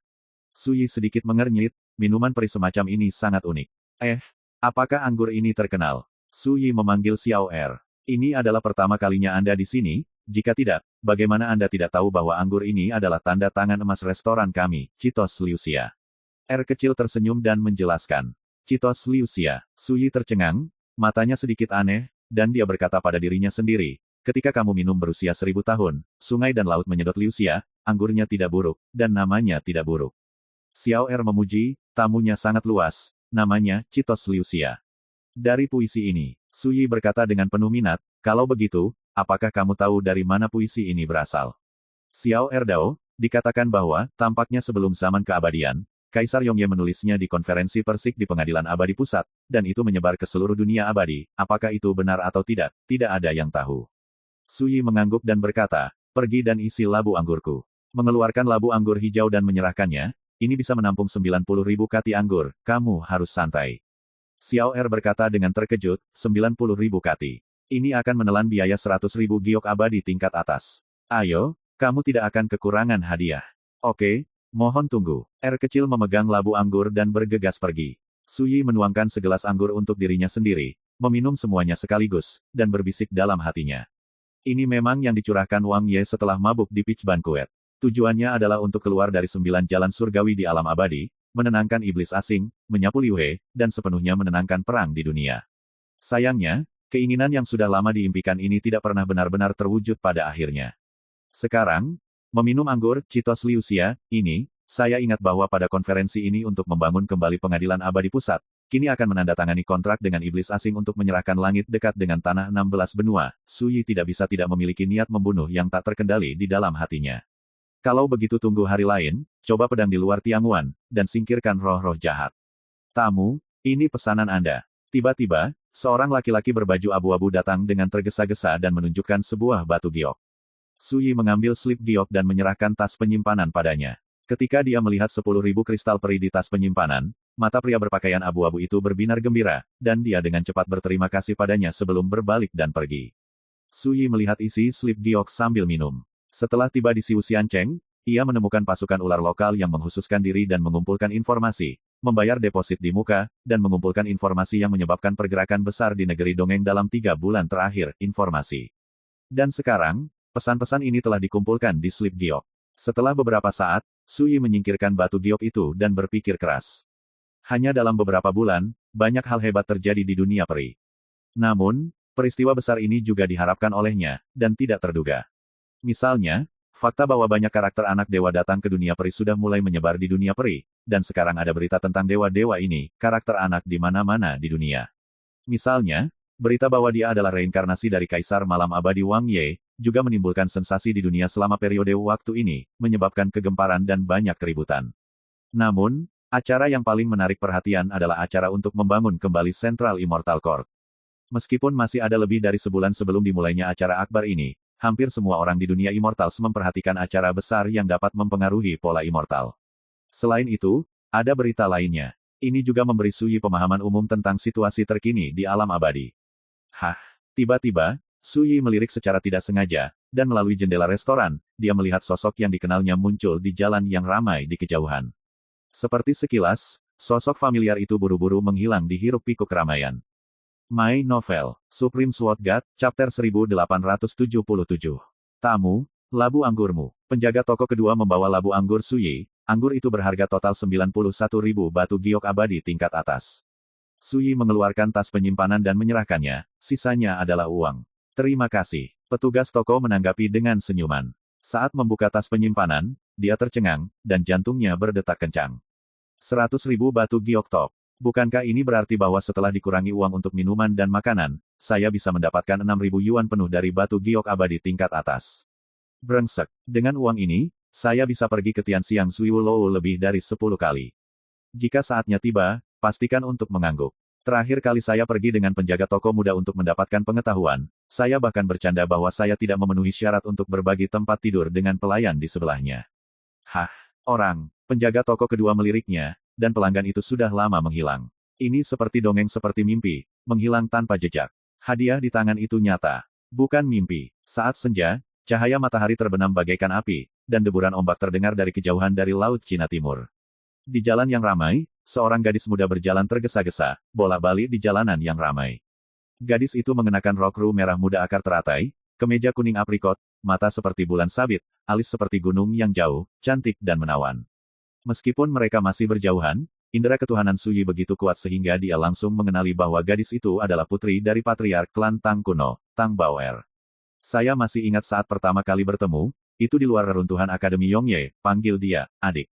Kemudian, sebelum konferensi Tianshu, Su Yi mengunjungi keluarga Tang kuno dan bertemu Tang Baoer lagi. Bagaimana gadis ini datang ke Siwu Xiancheng? Su Yi terkejut. Keluarga Tang kuno terletak di Zhongzhou, sangat jauh dari Siwu Xiancheng, dipisahkan oleh 16 xiansu. Selain itu, Su Yi memperhatikan bahwa Tang Baoer sedang terburu-buru dan sepertinya menghindari sesuatu. Ini membuat hati Su Yi tergerak, dan kesadarannya menyebar dengan tenang. 10.000 kaki, 30.000 kaki, 8.000 kaki. Ketika kesadaran Su Yi menutupi hampir setengah dari Siwu Xiancheng, dia akhirnya menemukan sesuatu yang tidak normal. Di sebuah kedai teh pinggir jalan, ada seorang lelaki tua kurus berpakaian preman dengan janggut tipis, dan di bahunya berdiri seekor burung hitam. Meskipun lelaki tua dengan pakaian biasa itu kehilangan napas dan terlihat seperti orang yang lewat, dia masih terlihat oleh Su Yi secara sekilas. Ini adalah Raja Abadi di panggung tengah negeri ajaib. Namun, peran tersebut telah lama diabaikan oleh Su Yi. Yang benar-benar menarik perhatiannya adalah burung di pundak lelaki tua berpakaian itu. Ternyata itu adalah Sky Shadow Xuankui. Tampaknya gadis ini Tang Baoer telah menjadi sasaran. Dimanapun dia bersembunyi, dia tidak bisa dapat menyingkirkannya. Su Yi diam-diam berkata, Sky Shadow Black Sparrow, burung spiritual langka, asalkan dibidik, akan ditangkap kemanapun kaburnya, dan tidak bisa dibuang semua. Dan semua ini membangkitkan rasa penasaran Su Yi. Apa yang dilakukan Tang Baoer untuk memprovokasi Raja Abadi sendiri? Dia bahkan membawa burung spiritual langka seperti Sky Shadow Black Sparrow. Su Yi tidak mengagetkan ular itu, Taksin berjalan di gang dan mendekati Tang Baoer. Shits. Setelah pengukiran, Tang Baoer yang sedang berjalan di jalan, tiba-tiba dihentikan oleh seorang wanita. Ikuti saya. Wanita itu meraih tangan Tang Baur dan berbalik. Wanita ini memiliki rambut panjang di sanggul, leher angsa ramping, dan wajah lonjong angsa yang menawan dan cerah, tetapi temperamennya sedingin anggrek kosong, memancarkan semacam keunikan gaya yang unik. Su Yi sekilas mengenali identitas wanita itu, Tang Yuyan. Keabadian tak tertandingi dari klan Tang kuno, dia pernah diatur untuk bertindak di samping wanita ini di konferensi perburuan surga. Aneh, apa yang mereka lakukan? Su Yi merenung, tetapi tidak segera mengejar untuk menyapa, tetapi mengikuti dalam kegelapan perlahan. Segera, Tang Yuyan membawa Tang Baoer keluar dari gerbang kota, seolah meninggalkan Siwu Xiancheng. Pada saat ini, di bawah kesadaran Su Yi, dia dengan jelas melihat bahwa di toko teh di kota, lelaki tua berpakaian itu mengeluarkan jimat rahasia dan menghancurkannya. Setelah itu, saya melihat sekelompok sosok muncul di dekat gerbang kota, menghalangi di depan dua wanita di depan.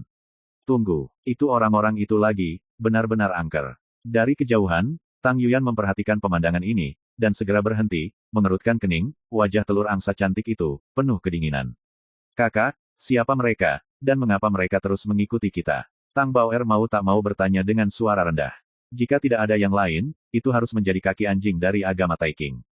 Wajah cantik Tang Yu dingin, adapun kenapa mereka mengikuti kita. Jika tebakanku benar, aku takut sudah menebak apa yang akan kita lakukan di Siwu Xiancheng. Tang Baur terkejut, kalau begitu, haruskah kita meminta bantuan klan?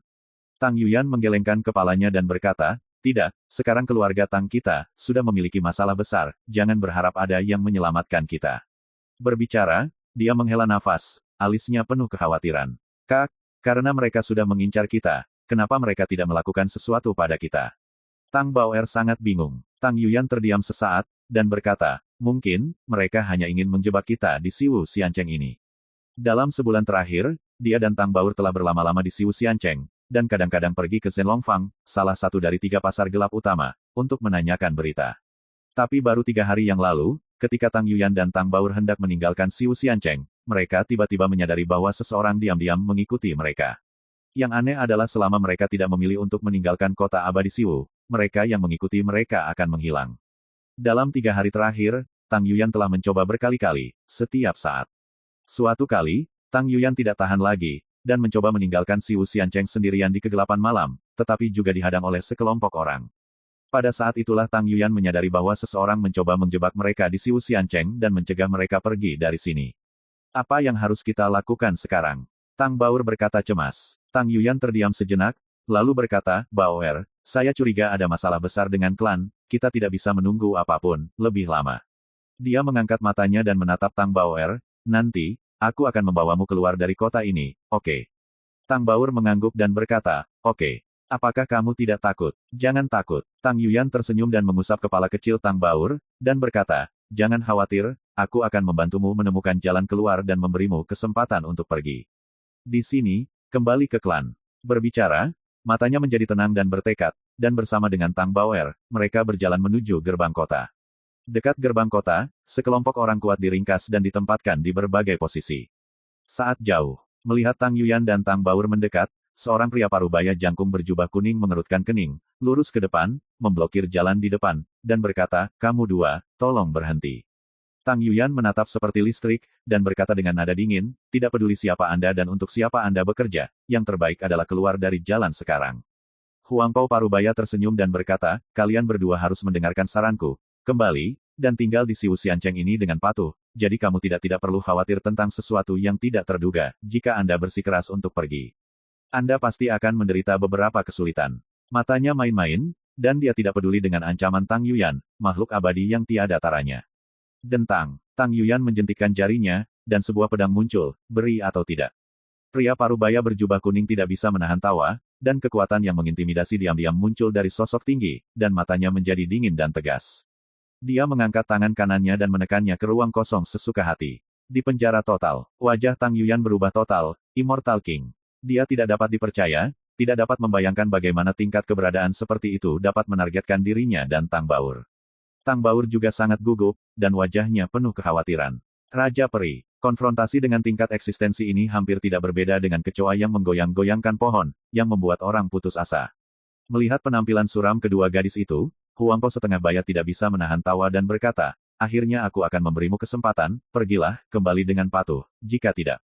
Kalau tidak apa, suara acuh tak acuh terdengar. Tang Yuyan dan Tang Baur tercengang bersama, mendongak, dan melihat sosok yang dikenalnya mendekat di suatu titik. Dengan jubah hijau, King Jun keluar dari debu. Ini Su Yi. Tiba-tiba, kedua gadis itu menunjukkan kegembiraan, dan hati yang awalnya tertekan dan tertekan menjadi bersemangat. Huang Pao Parubaya juga melihat Su Yi. Pada saat ini, matanya tiba-tiba menyusut, dan wajahnya berubah. Dia diam-diam mengambil napas dalam-dalam, meletakkan tangannya tanpa jejak, dan berkata sambil tersenyum, tidak apa-apa, ini salah paham, sungguh gangguan, selamat tinggal. Dia berbalik untuk pergi, tapi saat berikutnya, lehernya ditangkap, dan dia tidak bisa bergerak lagi, seperti anak ayam dengan leher dipegang dari belakang, pipinya merona merah. Kesalahpahaman harus dijelaskan dengan jelas, bukan? Su Yi berbicara perlahan. Saat dia berbicara, tangan kirinya kosong. Di dekat gerbang kota, para pria kuat yang mengikuti jubah kuning setengah baya itu tidak punya waktu untuk bereaksi, dan tubuh mereka semua tercabik-cabik dan berubah menjadi abu. Tidak ada teriakan, tidak ada darah yang tumpah, bahkan tidak ada jejak gerakan. Lebih dari selusin karakter abadi hilang. Adegan aneh dan menakutkan itu mengejutkan beberapa orang yang lewat di dekat gerbang kota. Di siang bolong, mengapa lebih dari 10 sosok menghilang menjadi abu terbang? Tang Yuyan dan Tang Baur sama-sama melebarkan mata, dan wajah cantik mereka penuh keterkejutan. Dalam satu telapak tangan, dia menangkap Raja Abadi tanpa mengucapkan sepatah kata pun, dan bahkan lebih dari selusin lawan yang kuat dihancurkan secara diam-diam. Pria parubaya berjubah kuning basah kuyup oleh keringat dingin, wajahnya pucat, dan dia berkata dengan suara gemetar, Pak, saya. Petik 2. Seh. Su Yi mengangkat jarinya dan memberi isyarat diam, tidak akan terlambat untuk menjelaskan kepadaku ketika aku menangkap lelaki tua itu. Pada saat yang sama, di kedai teh di kota, wajah lelaki tua berjubah kain dengan burung bayangan langit yang berdiri di bahunya tiba-tiba berubah, cangkir teh di tangannya bergetar, dan teh tumpah di depan bajunya. My Novel, Supreme Sword God, Chapter 1878. Dia berdiri, berbalik dan berjalan keluar dari toko teh, dan berkata dengan cepat, kembalilah dan beritahu Tuhan, Tiran Wang Ye telah kembali dari timur laut Cina, cepat. Wosh! Di bahu, sayap Sky Shadow Sparrow seperti bilah, dan terbang di udara. Namun di tengah jalan, dia dicengkeram oleh tangan besar yang dipadatkan oleh kekuatan jiwa. Si Vince menjerit ngeri dan mencoba memberontak. Dalam sekejap, tubuh itu hancur dan meledak. Pria tua berjubah kain itu ngeri dan mengangkat tangannya untuk menghancurkan jimat rahasia itu. Boom! Sebuah jari mengetuk bagian belakang kepalanya, menyebabkan dia terhuyung dan jatuh ke dalam bentuk anjing yang memakan kotoran, matanya menjadi gelap dan dia pingsan. Lalu dia diangkat dan menghilang. Orang tua lain yang bersembunyi di kegelapan. Di gerbang kota, Tang Baur dan Tang Yuyan mau tidak mau terkejut ketika mendengar kata-kata Su Yi. Belum menunggu mereka mengetahuinya. Boom! Sosok lelaki tua berjubah kain itu jatuh dari langit dan jatuh di depan Su Yi. Dalam keadaan koma seperti anjing mati. Penatua hebat. Mata pria parubaya berjubah kuning yang dicengkeram Su Yi di lehernya hampir copot. Dalam sekejap mata, yang lebih tua ditangkap hidup-hidup. Tiba-tiba, jantungnya serasa tenggelam. Ketika dia melihat Su Yi lagi, ekspresinya penuh dengan keputusasaan. Anda mengenal saya. Su Yi melemparkan jubah kuning setengah baya ke tanah. Jika kamu bekerja sama dengan jujur, kamu bisa mati sedikit lebih bahagia. Ingat, tidak ada ruang untuk negosiasi, dan tidak jujur untuk mengatakan satu kata omong kosong lagi. Nadanya ringan dan lapang. Arti kata tapi hati berdebar. Tang Baur dan Tang Yuyan mau tidak mau kaget dan terlihat aneh, baru pertama kali mereka melihat ancaman seperti ini. Kematian yang bahagia lebih baik daripada kehidupan, pilih salah satu. Ini tidak dimaksudkan untuk memberikan jalan keluar kepada pihak lain. Jika direnungkan baik-baik, rasa hidup lebih baik daripada mati, tidak diragukan lagi lebih meresap. Pria parubaya berjubah kuning itu gemetar di sekujur tubuh dan wajahnya suram. Dia adalah Raja Peri yang bermartabat, mengapa dia pernah mengalami perlakuan seperti itu? Tapi dia juga tahu bahwa dia tidak punya ruang untuk berjuang. Karena dia menghadapi Wang Ye, yang pernah memerintah tertinggi di dunia abadi, seorang tiran yang cukup untuk membuat banyak master hebat di Taijing merasa ketakutan. Pada akhirnya, Huang Pao terpuruk di usia parubaya, dengan semua pikirannya membara, berjanji untuk bekerja sama dengan jujur, tetapi memohon kematian yang bahagia. Melihat ini, Su Yi berkata kepada Tang Yuyan, kamu datang dan bertanya. Tang Yuyan terdiam beberapa saat, lalu mengangguk cepat. Memang, bencana ini ditujukan padanya dan Tang Baur, dan dia sudah lama penuh kebingungan. Selanjutnya, Tang Yuyan mulai menginterogasi. Jubah kuning parubaya sangat kooperatif dan mengatakan yang sebenarnya. Su Yi mendengarkan dari samping, dan segera memahami seluk-beluk masalah ini. Sebulan yang lalu, keluarga Tang kuno mengalami krisis. Asal krisis, dari Puritanisme. Untuk mengatur rekonstruksi pengadilan abadi pusat, Gereja Taiking mengundang kekuatan abadi di dunia abadi untuk berpartisipasi. Sebagai kekuatan raksasa di benua tengah, klan Tang kuno juga diundang. Namun, keluarga Tang kuno menolak. Ini menimbulkan ketidakpuasan dengan Sekte Taiking. Mereka percaya bahwa jika keluarga Tang kuno tidak berpartisipasi, mereka tidak akan puas dengan rekonstruksi pengadilan abadi pusat, dan tidak akan tunduk dengan Sekte Taiking dan Sekte Taiyi dan Sekte Shenhuo. Oleh karena itu, Sekte Taiking mengeluarkan ultimatum bahwa keluarga Tang kuno harus menyatakan dukungan mereka untuk rekonstruksi pengadilan abadi pusat, dan mereka perlu mengirim orang untuk berpartisipasi dalam acara akbar ini. Jika tidak, mereka akan dianggap sebagai musuh publik dari semua kekuatan abadi oleh Sekte Taiking. Tetapi bahkan di bawah ancaman seperti itu, klan Tang kuno masih menolak dan menyatakan bahwa mereka tidak akan berpartisipasi dalam masalah ini. Ini benar-benar membuat marah kaum Puritan. Sejak itu, pasukan klan Tang kuno diserang oleh semua pihak. Pertama, pasukan besar dan kecil di bawah komando klan Tang kuno saling mengkhianati, menarik garis yang jelas dengan klan Tang kuno. Selanjutnya, industri dan kekuatan klan Tang kuno yang didistribusikan di berbagai bagian negeri dongeng telah ditekan, diduduki, dan dianeksasi satu demi satu. Bahkan di benua tengah, klan Tang kuno terisolasi. Tidak ada kekuatan yang berani untuk tetap berhubungan dengan keluarga Tang kuno. Pada akhirnya, bahkan keluarga Tang kuno pun mulai menghadapi berbagai bencana. Untuk sementara, klan Tang kuno terjebak dalam gejolak masalah yang terus-menerus, yang membuat klan panik. Tapi keluarga Tang kuno tidak berdaya. Karena, di balik semua bencana ini, berdiri Sekte Taiking, Sekte Taiyi, Sekte Shenhuo, Qianyuan Jianzai, dan raksasa abadi lainnya. Melihat seluruh negeri dongeng, siapa yang berani memprovokasi? Juga beruntung bahwa klan Tang kuno juga merupakan kekuatan tingkat raksasa, jika tidak, saya khawatir itu tidak akan dapat mendukungnya. Orang-orang yang melacak Tang Yuyan dan Tang Baur kali ini berasal dari seorang raja abadi bernama Tian Luo Daomen.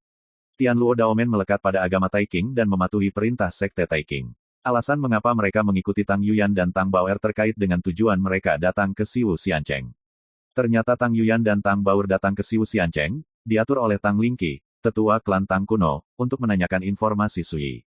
Tujuannya juga sangat sederhana. Saat ini, keluarga Tang kuno terisolasi dan tidak berdaya, dan Tang Lingqi percaya bahwa hanya Sui yang dapat membantu mereka. Dan sekarang, dunia tahu bahwa Sui adalah reinkarnasi Kaisar Yongye. Badai berdarah pecah di reruntuhan Istana Naga, membunuh darah ke sungai, menyebabkan semua karakter tingkat anak dewa menderita kerugian besar. Oleh karena itu, Tang Yuyan dan Tang Baur akan muncul di Siwu Xiancheng. Dan masyarakat Tian Luo Daomen juga menebak tujuan perjalanan kedua wanita itu. Bisakah Anda menemukan jejak Sui? Begini caranya. Memahami hal ini, Sui menyadari bahwa masalah ini ada hubungannya dengan dia. Dampak seperti apa yang diderita keluarga Tang kuno, sehingga Tang Lingqi mengirim Tang Baur dan yang lainnya untuk datang kepadanya untuk meminta bantuan. Sui tidak jelas. Namun, dia tidak bisa tinggal diam. Pada awal konferensi Tianhun, keluarga Tang kuno memberinya banyak bantuan, dan dia juga berjanji pada Tang Lingqi bahwa jika dia menghadapi masalah di masa depan, dia tidak bisa menyelesaikannya masalah, Anda dapat meminta bantuannya. Dia tidak akan mengingkari janjinya.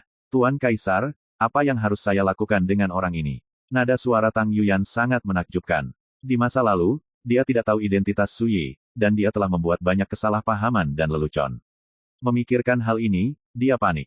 Sui melambaikan jubah lengannya, pria parubaya berjubah kuning dan lelaki tua koma berjubah kain berubah menjadi abu dan mati. Wajah kecil Tang Baur penuh dengan keterkejutan. Dua raja abadi telah pergi. Ini membuat Tang Baur, yang hanya memiliki dunia virtual, merasakan kejutan yang belum pernah terjadi sebelumnya di hatinya. Baru pada saat itulah dia menyadari betapa mengerikan keberadaan orang yang dia sebut, adik laki-laki, itu sekarang. Ayo, kita pergi ke rumah Tangmu. Sui membuat keputusan. Tang Yuyan langsung heboh, bagaimana bisa dia tidak mengerti. Apa yang dimaksud dengan Sui? Keluarga Tang dari klan kuno mereka, selamat. 7 hari kemudian, Jinlan Xianshan, situs keluarga Tang kuno, Elder Yuyan, Nona Boer, Anda kembali. Ketika mereka melihat Tang Yuyan dan Tang Baur, beberapa orang kuat dari keluarga Tang yang menjaga gerbang gunung tercengang, dan segera mendatangi mereka. Tang Yuyan bersenandung, dan segera menyadari ada yang tidak beres dan berkata, kalian tampak terkejut. Kepala pria berjubah brokat sedikit berubah, dan dengan cepat menjelaskan, Penatua Yuyan dan Nona Bauer telah pergi selama sebulan, dan sekarang mereka tiba-tiba kembali. Aku pasti akan menunggu. Rasanya agak aneh. Berbicara, dia menoleh dan menginstruksikan seorang pria berjubah putih di sampingnya, pergi dan laporkan kepada Penatua Taisang, dan katakan bahwa Penatua Yuyan dan Nona Bo, kembali. Ya, pria berjubah putih itu mengambil pesanan dan hendak pergi. Wajah cantik Tang Yuyan dingin, dan dia berkata, berhenti. Ketika Baur dan saya kembali dari jalan-jalan, mengapa kami mengganggu para tetua? Jika saya tidak penjelasan, siapapun jangan pergi juga. Tiba-tiba, ekspresi anggota keluarga Tang yang kuat yang hadir berubah.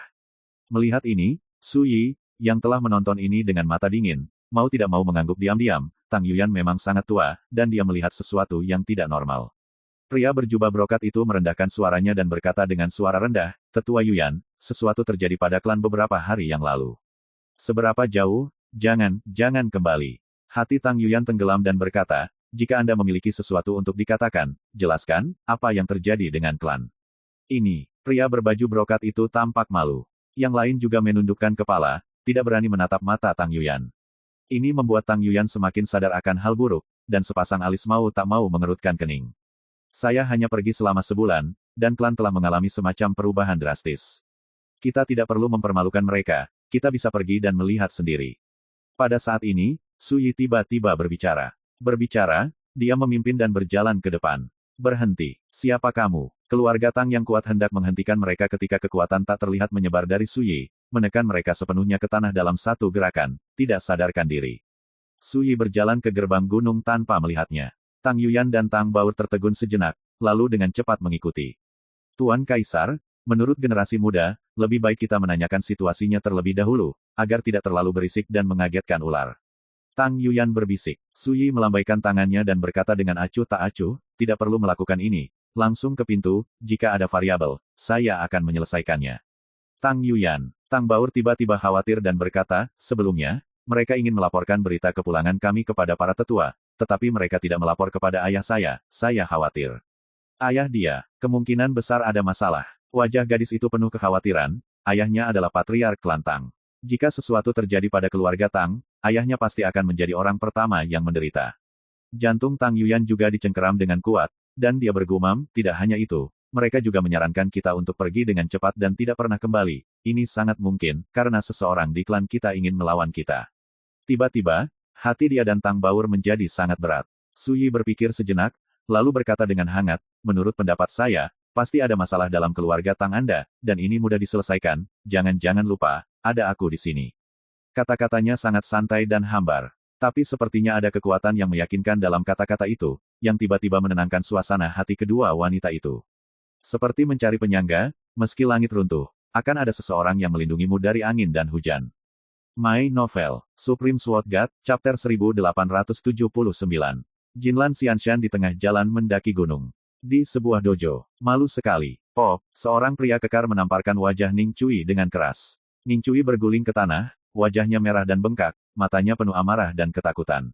"Di masa lalu, Anda Ning Cui adalah pelayan pribadi Tang Baur, dan semua orang menghormati Anda setinggi 3 kaki. Tetapi sekarang, Anda adalah pelayan yang tidak berguna dan murah. Anda masih berani untuk berbicara kembali kepada Lao Su, percaya atau tidak, bahkan jika Lao Su menggulingkan Anda, tidak ada yang berani berbicara untuk Anda." Pria kekar itu berwajah tegas, melangkah maju, dan meletakkan kakinya di perut Ning Cui. Ning Cui menjerit kesakitan, dan tubuh mungilnya meringkuk, bangun, wajahnya yang cantik menjadi pucat, dan dia berkeringat dingin. Di area dekat dojo, banyak orang menyaksikan pemandangan ini, ada yang menertawakan kemalangan, sementara yang lain tidak tega menyaksikannya. Tidak ada yang berani menghentikannya. Semuanya karena pria kekar itu adalah putra keempat dari Tetua Agung, bernama Tang Yumui, dengan temperamen yang mendominasi dan kejam. Adapun Ning Cui, dia dulu adalah pelayan pribadi Patriark Tang Baur, dan dia seperti saudara perempuan, dan identitasnya secara alami tidak biasa. Tapi sekarang dia hanya seorang pembantu. Dia dipukuli sampai mati oleh Tang Yumui, dan tidak ada yang bisa berkata apa-apa. "Bersujudlah ke Lao Su untuk menebus kesalahan, cepatlah."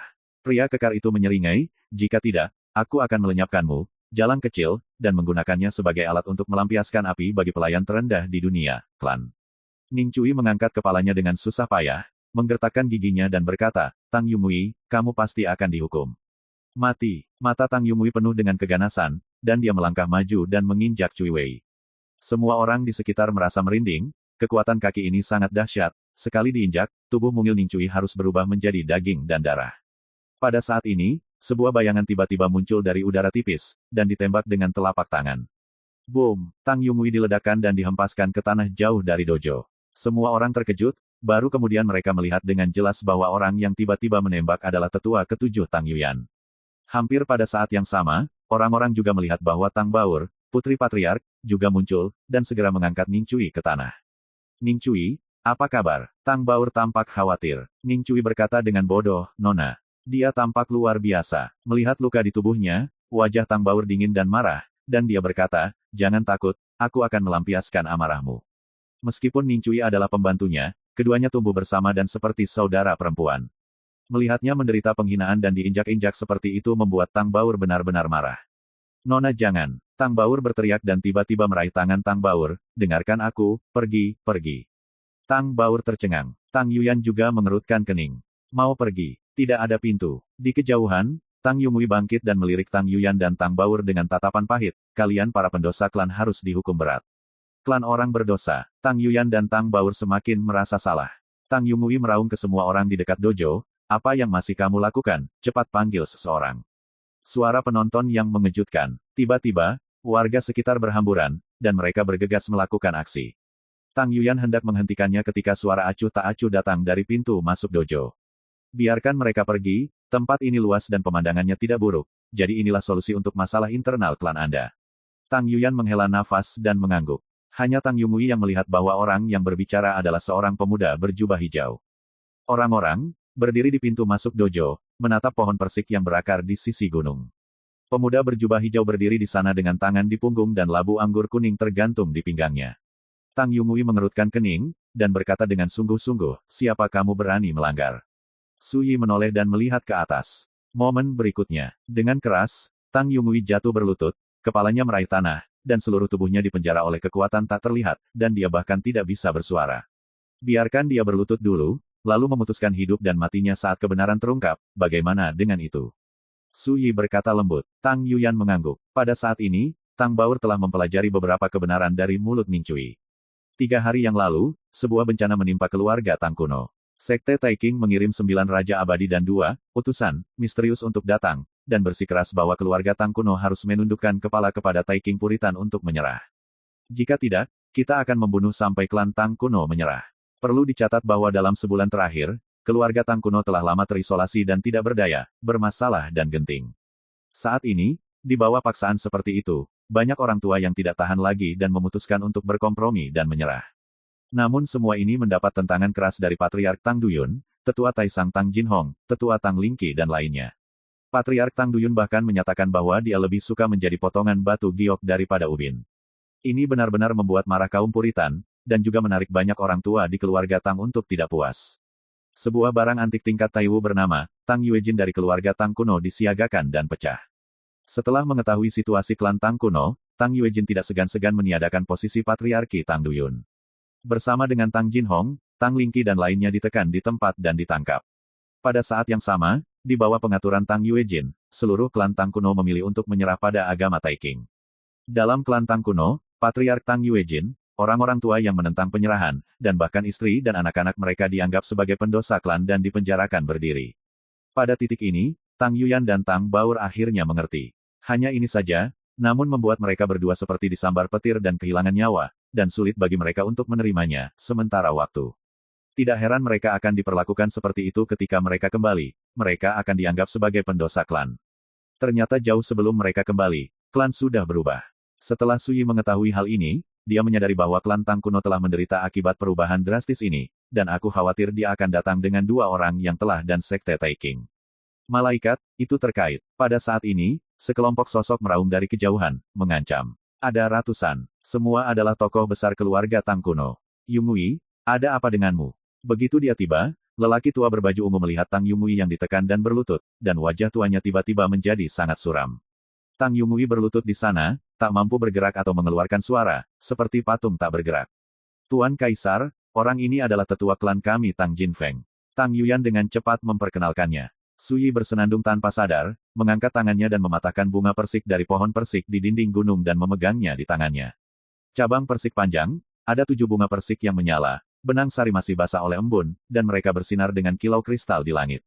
Siapa yang membuat ini? Tang Jinfeng, tetua agung berjubah ungu, melirik Tang Yuyan dan Tang Bao.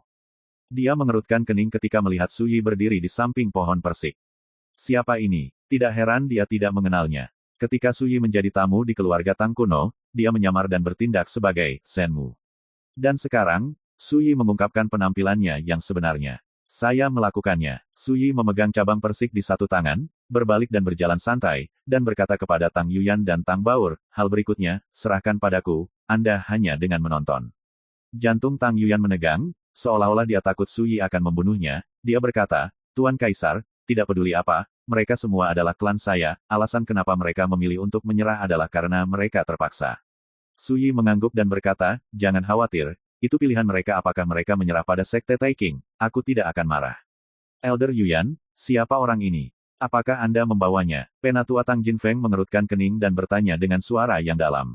Tidak masalah siapa saya. Suyi melangkah ke dojo, mengangkat matanya dan melirik ratusan tokoh besar keluarga Tang, dan berkata dengan santai, yang penting selamanya saat Anda bekerja sama dengan patuh, Anda mungkin memiliki kesempatan untuk bertahan hidup.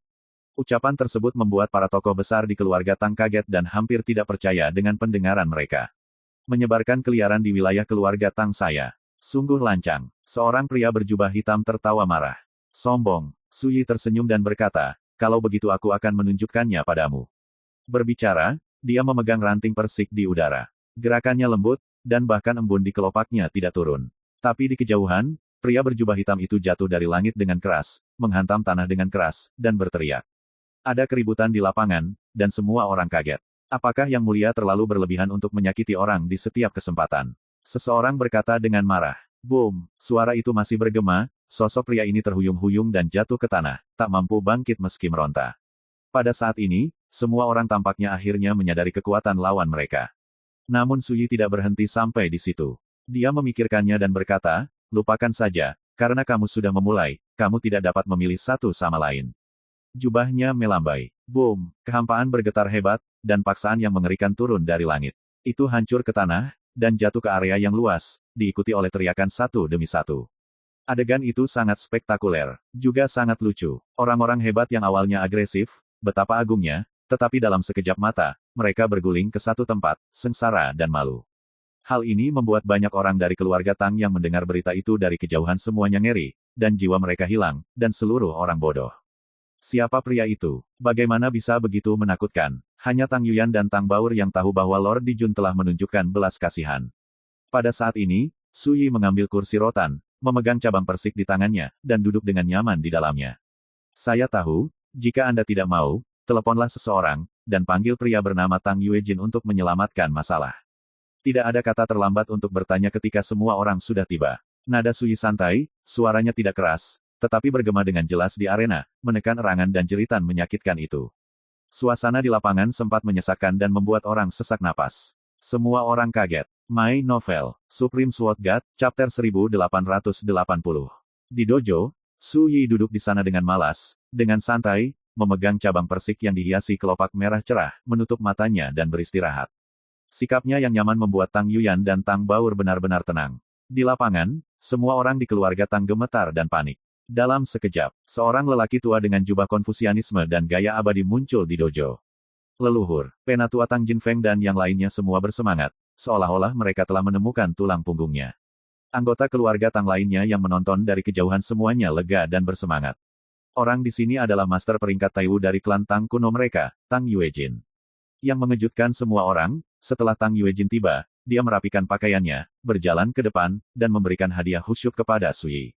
Junior Tang Yuejin, saya telah melihat Tuan Yongye. Boom! Terjadi keributan di lapangan, seperti ledakan. Semua orang terjebak di sana seperti sambaran petir. Lord Evernit, di dunia ini, siapa yang bisa disebut terhormat oleh para leluhur, selain Kaisar Evernit? Tang Jinfeng dan tokoh besar lainnya dikejutkan dengan kulit kepala yang mati rasa serta tangan dan kaki yang dingin. Mereka menyadari bahwa kali ini mereka benar-benar ditendang. Di kursi rotan, Suyi memejamkan mata dan beristirahat, seolah dia tidak sadar dan tidak pernah bereaksi. Suasananya senyap. Tang Yuejin, yang mengaku sebagai junior, tetap membungkuk dan berdiri di sana tanpa bergerak. Dengan berjalannya waktu, melihat Suyi tidak merespon sama sekali, tubuh Tang Yuejin membeku, dan ada sedikit keringat di dahinya. Pada saat ini, semua orang juga menyadari ada sesuatu yang salah, dan semua orang ketakutan, dan mereka tidak bisa menahan keringat untuk leluhur Tang Yuejin. Baru-baru ini, berita bahwa Suyi adalah reinkarnasi Kaisar Yongye telah menyebar ke seluruh dunia, menyebabkan banyak gelombang. Sebagai anggota klan Tang, mereka secara alami telah mendengar tentang apa yang terjadi di reruntuhan Istana Naga beberapa bulan yang lalu. Dia memiliki kekuatan untuk membunuh Taiwu tingkat kekuatan sejak dini. Menurut rumor, Dia bahkan bisa bertarung melawan karakter Ordo Taihe. Dalam keadaan seperti itu, siapa yang berani melakukan kesalahan? Siapa yang tidak khawatir dengan Tang Yuejin? Di kursi rotan, Su Yi sepertinya sudah tertidur, hanya berbaring dengan malas, tanpa ada tanda-tanda akan terbuka. Hal ini pun membuat suasana semakin suram dan murung, serta udara seakan membeku. Tang Yuejin tidak tahan lagi menahan tekanan diam ini, dia mengambil napas dalam-dalam, dan mengambil inisiatif untuk mengatakan, semua kesalahan disebabkan oleh Junior, dan Junior juga saya ingin membuat penebusan untuk ini, dan berharap Lord Yongye akan mengangkat tangan Anda dan memaafkan perilaku tidak sopan dari keluarga Tang saya. Suara itu bergema di langit dan bumi, membuat semua orang di keluarga Tang bergejolak untuk sementara waktu, yang sangat tidak nyaman. Tidak ada yang berani mengatakan apa-apa. Anda tidak melihat saya, bahkan para leluhur tidak berani membela diri dan menawarkan untuk bertanggung jawab atas semua kesalahan. Pada saat ini, Su Yi akhirnya bereaksi. Dia perlahan mengangkat kelopak matanya, menatap datar ke arah Tang Yuejin, yang masih berdiri di sana, dan berkata, ada apa dengan keluarga Tangmu? Ekspresi Tang Yuejin berubah untuk sementara waktu, dan dia berbisik, Junior tidak berani menjelaskan ini. Kerumunan saling berpandangan. Apa yang terjadi dengan leluhurnya, dia bersikap begitu rendah hati sehingga dia tidak berani menjelaskannya. Ini luar biasa. Saya datang ke sini bukan untuk meminta dosa, jadi Anda tidak perlu takut seperti itu. Su Yi berkata dengan santai, bahkan jika klan Tangmu menyerah pada agama Taiking, aku tidak akan mengatakan apa-apa. Bagaimanapun, ini adalah pilihanmu sendiri. Tang Yuejin tercengang, dan dengan hati-hati menyelidiki, kalau begitu berani bertanya kepada Tuan Yongye, mengapa kamu ada di sini? Keluarga Tang Anda telah membantu saya, dan saya berjanji kepada Tang Lingqi bahwa jika keluarga Tang Anda menghadapi sesuatu yang sulit, saya tidak akan berdiam diri dan menonton. Su Yi berkata, awalnya, saya mengetahui bahwa keluarga Tang Anda dalam bahaya dan berencana untuk membantu, tetapi sekarang tampaknya tidak perlu untuk ini. Ketika kata-kata ini keluar, semua orang di keluarga Tang tercengang, dan ekspresi mereka menjadi rumit. Baru mereka tahu bahwa Su Yi datang untuk membantu keluarga Tang mereka. Tang Yuejin menghela nafas dan hendak mengatakan sesuatu. Su Yi mengatakan, tidak perlu dijelaskan, kekuatan apapun, menghadapi ancaman genosida, akan membuat upaya terakhir, saya mengerti. Ekspresi Tang Yuejin muram, mulutnya penuh dengan kepahitan, dan seluruh orangnya sepertinya sudah sangat tua. Su Yi berkata, sekarang, saya hanya ingin tahu, di mana Tang Lingqi, Tang Jinhong, Tang Duyun. Tang Yuejin buru-buru menjelaskan, kecuali tidak adanya patriark, semua orang baik-baik saja, tidak lebih dari, ditahan. Tang Baur mau tak mau berkata, ayahku tidak ada di sini.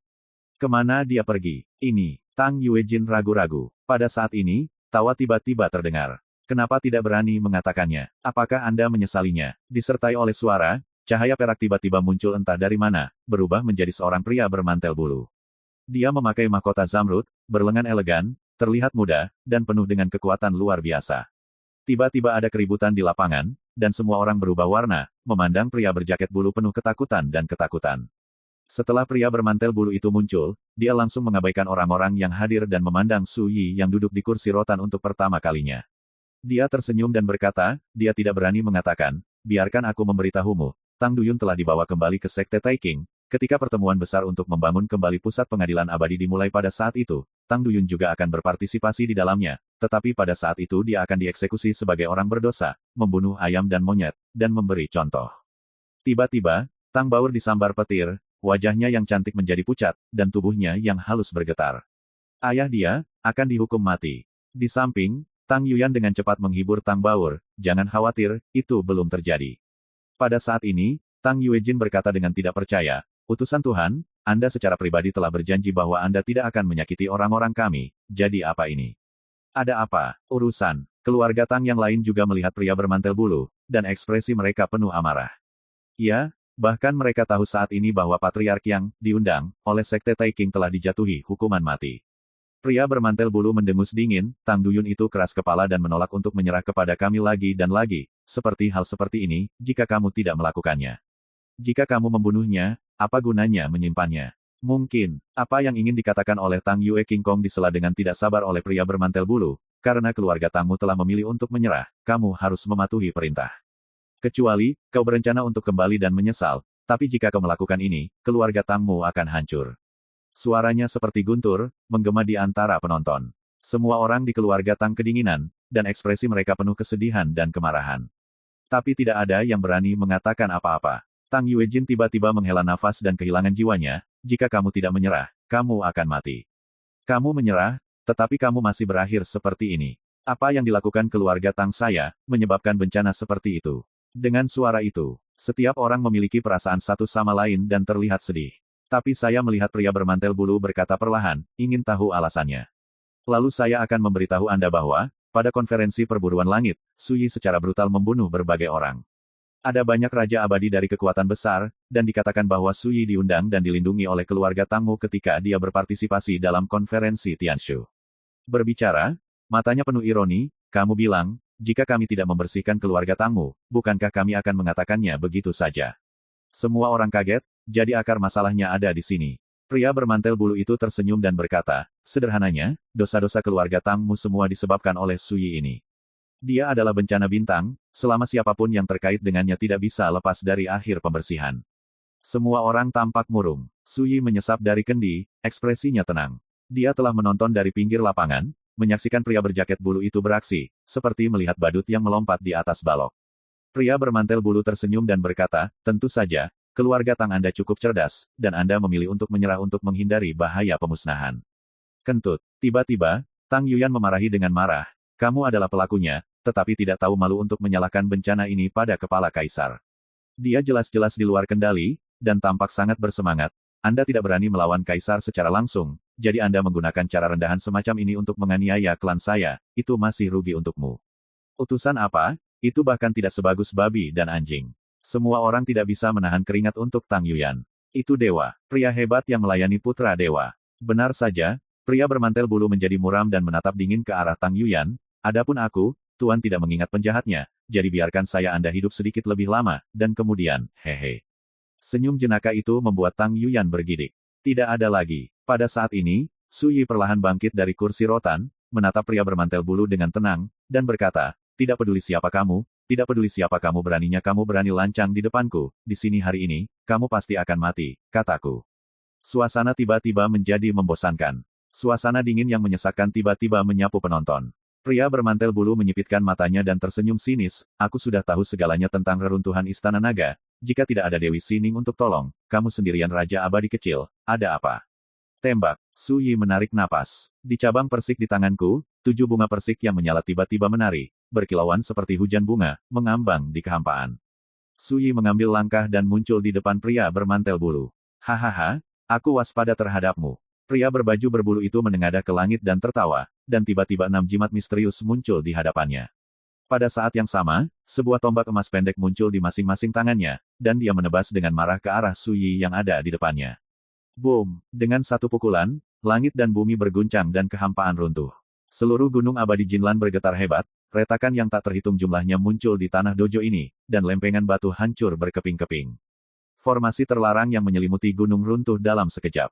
Karena, ini adalah pukulan penuh dari karakter Ordo Taihei. Ini berisi kekuatan dewa. Bagaimana kekuatan seperti itu bisa dibandingkan? Bagi rekan-rekan pencinta main novel, mohon dukungan, tekan like dan subscribe, agar Mimin tambah semangat lagi. Terima kasih.